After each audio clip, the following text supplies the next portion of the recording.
परमात्मा ने नम हजार हजार शुक्र उस ज्योति स्वरूप निरंजन निराकार का है कि जिसने जमीन व आसमान को बनाया और तमाम सृष्टि को पैदा किया, परंतु उसकी कारीगरी का भेद किसी पर जाहिर नहीं हुआ कि क्या भेद है। फिर मेरी जबान से ईश्वर परमात्मा की तारीफ अदा नहीं हो सकती। और दूसरा मजमून बतौर समुद्र के है, सो कलम से लिखा जाता है कि जो करतब मैंने इन सौदागर माजनान के देखे वो अजब तरह के नजर आए, जिससे मुझ गरीब साध अनुपदास को तमाम जहान के हिंदू मुसलमान और साधु संत और पंडित फकीर और मुल्कों के राजा महाराजा और सातों आठों और सब विलायतों के बादशाह और दिगर अंग्रेज वगैरह की खिदमत में हाथ जोड़कर अर्ज करना लाजिम आया कि जिसको जादूशाला और राक्षस विद्या और काफिर विद्या और इंद्रजाल कहते हैं, वो एक किस्म का पाप है कि जिस तरह से रावण ने चलाया था और मैं और मौत को कब्जे में कर ली थी, पाप के सबब से यानी होम करा के बुद्धि भी भ्रष्ट कर दी थी। इंद्रजाल के पाप से और काल वगैरह पड़ा करके लक्ष्मी अपने काबू में करके लंका में ले गया था, और उसी तरह से हरणाकुंस राजा ने भी सलाया था, और उसी तरह से कंस राजा ने भी सलाया था, और उसी तरह से कारून बादशाह ने भी सलाया था।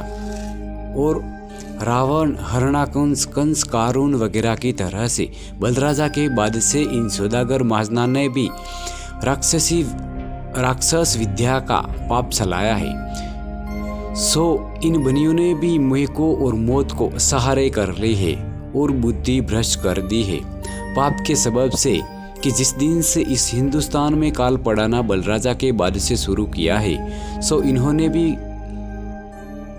काल पड़ा के रावण वगैरह की तरह से लक्ष्मी और धन काबू में कर लिया है और जहाजों में लाद के दरियाओं के पार ले गए हैं। जैसे कि रावण लंका में ले गया था, उसी तरह से यह बनिए भी दरियाओं के पार ले गए हैं। सो यह राक्षसी पाप धन लेने के वास्ते काल पड़ाने का पाप चलाया है।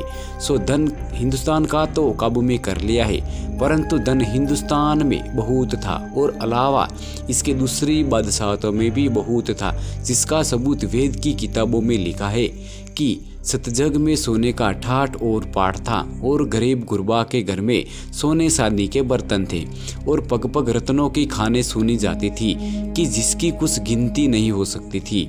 सो राजा बादशाहों के टोटा किस बात का था।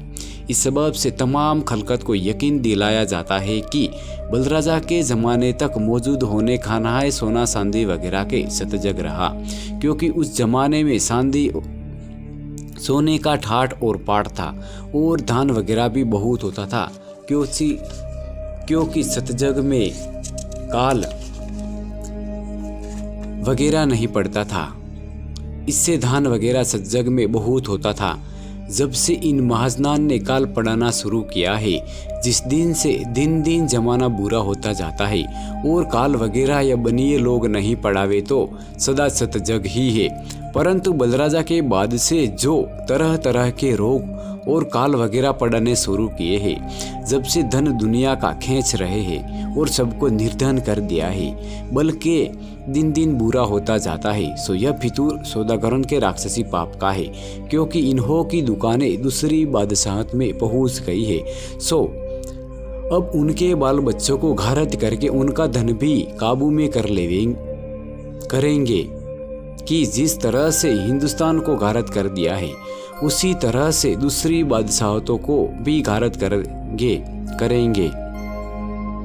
और अलावा इसके कि जिन बादशाहों को हिंदुस्तान में लाना चाहते हैं, तो हिंदुस्तान का लोग बता के सब बादशाहों को घारत कर देंगे और आप मिले के मिले रहते हैं, और हिंदू मुसलमानों के बच्चों को दूसरी विलायतों से मरवा देते हैं और अपने बच्चों को बसाए रखते हैं, और होले आखिर में सातों आठों विलायतों को घारत करा देवेंगे।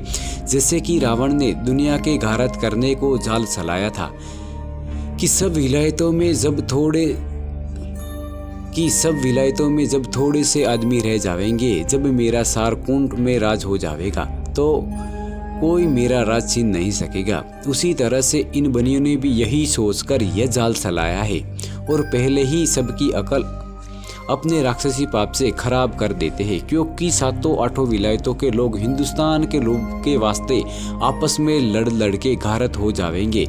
जब सातों आठों और सब विलायतों में आदमी थोड़े रह जाएंगे तो सारकुंड में हमारे बच्चों का राज हो जाएगा, तो फिर हमारा राज कोई छीन नहीं सकेगा। जब सब विलायतों में आदमी थोड़े रह जाएंगे और यह बनिए यह जानते हैं कि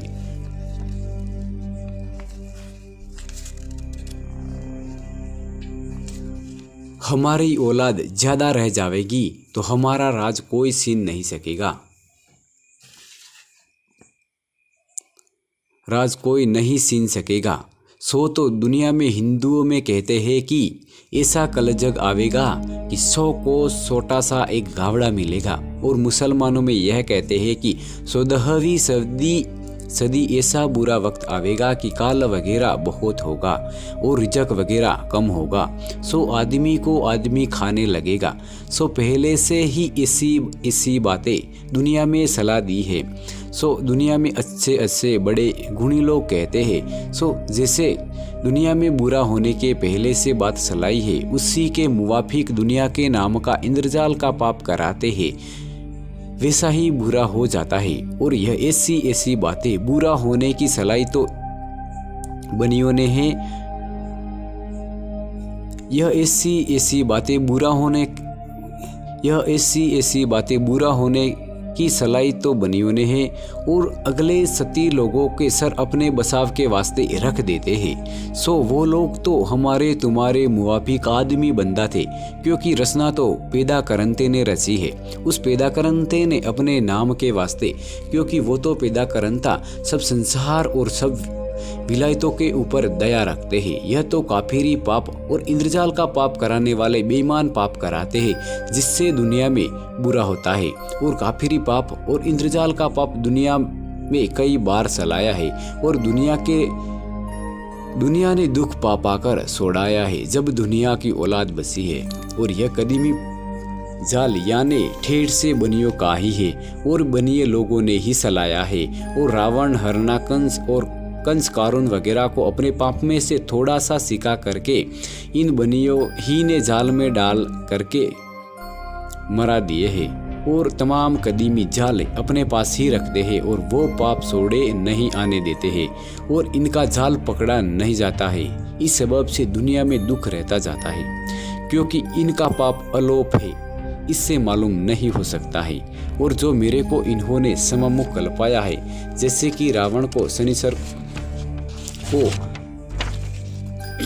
सममुख कल्पाया था और शनिचर को मालूम पड़ी और संसार को वाकिफ किया था, उसी तरह से मेरे को भी सममुख कल्पाते हैं, जिससे मुझको भी मालूम पड़ी है, जिससे आप लोगों को वाकिफ करता हूँ। सो हिंदुस्तान में रावण, हरणाकंस, कंस, कारून वगैरह ने इन बनियों के शामिल ही जन्म पाया था। जब उनको ही खबर नहीं पड़ी तो दूसरी विलायत के राजा बादशाह को क्या खबर पड़ने देंगे। और सातों आठों विलायतों और अंग्रेजों वगैरह के आगे मेरी हाथ जोड़ के अर्ज है कि जब रावण वगैरह को इन बनियों ने खबर नहीं पड़ने दी, तो आप लोग तो दूसरी विलायत के हो, आपको किस तरह से खबर पड़ने देंगे।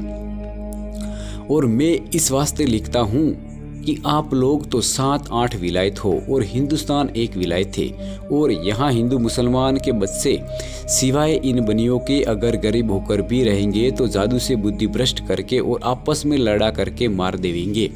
जब आप लोगों को मालूम होगा कि हिंदू मुसलमान बदमाश है, और आप लोगों को यह मालूम नहीं कि तमाम संसार की जादू से बनियों ने बुद्धि भ्रष्ट की है, जब भी आप 7-8 विलायतों के हाथों से मरवा देंगे, सो आप लोग इन कुलंकियों के जाल छोड़ाओगे, तो आप लोगों की और सभी की औलाद उभरेगी, और आपके इकबाल से ही हिंदू मुसलमान की औलाद उभरे। सो आप लोग इन कुलंकियों का जाल छोड़ाओ। सो आप लोग इन कुलंकियों का जाल छुड़ाओगे तो आप लोगों की और सभी की औलाद उभरेगी और आपके इकबाल से हिंदू मुसलमान की औलाद उभरेगी, यानी सब संसार की। और खुद यह बनिए आप लोगों से मिले के मिले रहते हैं और अपने दगा की खबर नहीं पड़ने देते हैं और आखिर में दगा से आप लोगों के बच्चों को भी घारत करेंगे। सो इन बनियों ने अपना राज सारकुंठ में करने के वास्ते और अपने मतलब के वास्ते यह जाल चलाया हुआ है जिससे आप लोगों को हिंदुस्तान में लाते हैं। सो सातों आठों विलायतों को आपस में लड़ा कर घारत कर देंगे। फिर यह कलंकी जब संसार थोड़ा रह जाएगा जब अपना राज करेंगे, जिससे हिंदुस्तान में दूसरी बादशाहत के लोगों को लाते हैं। परंतु यह जाल इन सौदागर महाजनान ने बलराजा के बाद से चलाया है और दूसरी बादशाहत को और सातों आठों और सब विलायतों में राज करने के सबब से बलराजा के बाद से लाने लगे हैं। सो उनका भी धन लेने के गरज से और धन का लालच देके वास्ते राज कराने के हिंदुस्तान में लाते हैं। और जब उनका धन ले लेंगे फिर उनकी अकल को भी राक्षसी पाप से कैद करके खराब कर देंगे, जब खुद ब खुद आपस में लड़कर ही मर जाएंगे। सो इससे इन सौदागर महाजनान ने इस जहान में जाल चला दिया है और सबसे हिले मिले हैं और रात दिन गुप्ती पाप कराते हैं, जिसकी खबर आप लोगों को अब तक बिल्कुल नहीं है। सो आप लोग इस गरीब के लिखने पर गौर फरमाकर और एक दिल होकर इनके राक्षसी पाप को छुड़ाइए। देखो भाई, हिंदू मुसलमान अंग्रेज और सातों आठों विलायतों के बादशाह सब एक दिल होकर लोभ को छोड़ दो और इन सौदागर महाजनान के जाल की पहचान करो और एक दिल होकर इन्हों के राक्षसी पाप को छुड़ाओ, जब तुम्हारे बाल बच्चे बचेंगे। नहीं तो यह सौदागर महाजन ऐसे है कि सबको घारत कर देंगे। सो इन्हों के ऐसे जाल है। इस गरज से यह किताब जगत हितकार ने बनाई है कि इन्हों के जालों से वाकिफ होकर इसका बंदोबस्त करो ताकि तमाम लोगों को सुख प्राप्त हो, वरना यह जादूखोरा ऐसे है कि सबको आपस में लड़ाकर मार देंगे और धन सातों आठों बादशाहों का ले लेंगे। क्योंकि पहले जमाने में राजा रावण ने राक्षस विद्या का पाप चलाया था। उस जमाने में दुनिया की थोड़ी थोड़ी बुद्धि भ्रष्ट हुई थी, परंतु उस जमाने में राजा रावण ने शनिश्चर जी महाराज को राक्षस विद्या के पाप में सममुख कल्पाया था और तकलीफ दी थी। जब शनिश्चर जी महाराज ने संसार के घारत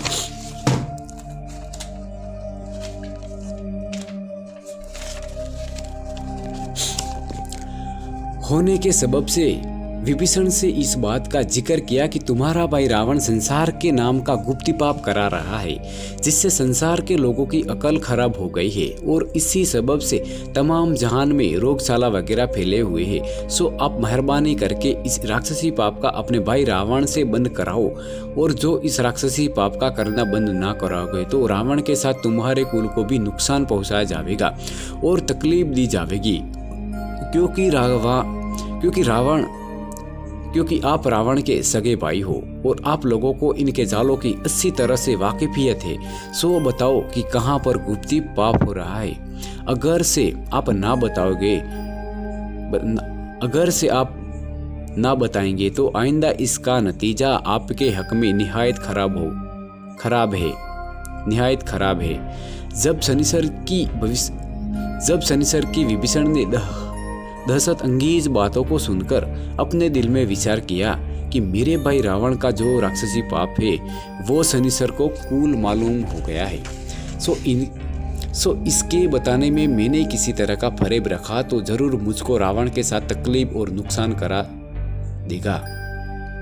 इस वजह से विभीषण ने अपने भक्ति का ख्याल करके और संसार और ईश्वर परमात्मा का ख्याल करके और डर करके अपने भाई रावण का कुल गुप्ती पाप बता दिया कि जिस कदर रावण कराता था, क्योंकि कलंका पेस्तर अलोप थी कि जब तक विभीषण ने नहीं बताई, परंतु लंका जब से प्रकट हुई है कि जब से विभीषण ने बताई है। लेकिन जबकि रावण से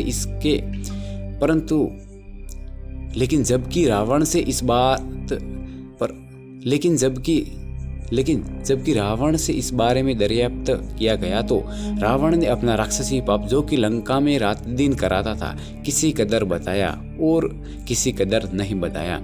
जब शनिश्चर ने यह देखा कि रावण मेरे से अपने राक्षसी पाप को अलोप रखता है कि जो राक्षसी पाप बाकी रह जाएगा तो हम फिर पाप कर निकलेंगे और तमाम जहान को घारत करके सारकुंड और सौदा भाण में हम अपना राज करेंगे। इस गरज से कुल जाल अपना नहीं बताया कि जो लंका में गुप्ती पाप कराता था। जब शनिश्चर जी महाराज ने अपने दिल में विचार करके देखा कि जब तक कुल संसार को रावण के राक्षसी पाप की खबर नहीं होगी, जब तक राक्षसी पाप छूटना मुश्किल है। इस वजह से शनिश्चर ने रावण के राक्षसी पाप का सरसा कुल जहान में कर दिया। रावण ने राक्षसी पाप के जादू से मेह को और मौत को अपने कब्जे में कर रखा है। इससे दुनिया में दिन दिन बुरा होता जाता है। इस बात को सुनते ही कुल जहान ने शनिश्चर के कहने पर यकीन लाकर एका सब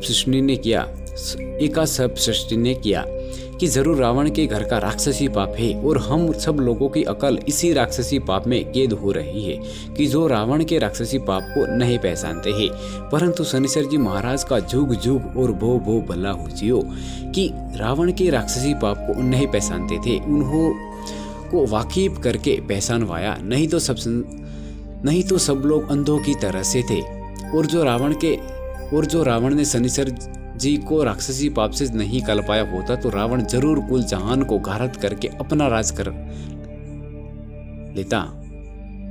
परंतु शनिश्चर जी महाराज ने अपने ऊपर दुख पड़ते ही रावण का राक्षसी पाप तमाम जहान में प्रकट कर दिया, जिसके सुनने से सब लोग फौरन समझ गए कि जो लंका में रावण राक्षसी पाप कराता था उसको तमाम खलकत ने एक दिल होकर बिल्कुल मिटा दिया जब से जहान की औलाद को सुख प्राप्त हुआ है।